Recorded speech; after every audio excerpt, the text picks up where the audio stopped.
नमस्कार भावांनो, हिंद केसरी मैदान या चॅनलवरती तुमचं सर्वांचं स्वागत आहे. तर भावांनो, जे काही उत्तर महाराष्ट्रातील नंदी खरेदी केले होते ते नंदी आपल्याला पश्चिम महाराष्ट्रामध्ये पळताना दिसतील का, याच्याबद्दल शेवाला अभि नक्की काय बोलले ते बघा. आता ह्या ज्या नवीन खरेदी झालेल्या आहे त्या बैलांचा विषय आहे. एकंदरीत सर्व बैलगाडी मालकांच्या चर्चेतनं असा विषय पुढे येतोय की आपण जी साधारण कुशेगावच्या मैदानापर्यंत सर्वांना बंदी घातलेली आहे. म्हणजे नाशिकच्या पट्ट्यातली बैल असतील किंवा थोडक्यात उत्तर भारतातली उत्तर महाराष्ट्रातली जी बैल असतील त्यांच्यावरती जे आपण बंधन घातलेले आपल्या भागात विभाग वाईज खेळायचं म्हणून आपण ठरलेलं आहे. तर त्या संदर्भात आपण कमीत कमी कुशेगावचं जे हिंद केसरी मैदान आहे तोपर्यंत कुठलाही निर्णय न घेण्याचा पहिला जो निर्णय घेतलेला होता तोच कायम ठेवू.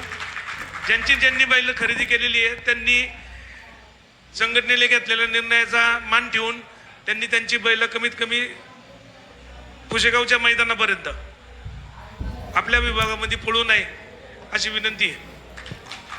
आणि हाच निर्णय असेल, हा निर्णय सर्वानुमती घेतलेला आहे, सर्वांच्या समोर घेतलेला आहे. त्याच्यामुळे मला वैयक्तिक फोन करून याच्याबद्दल कुणीही विचारणा करू नये ही एक विनंती राहील.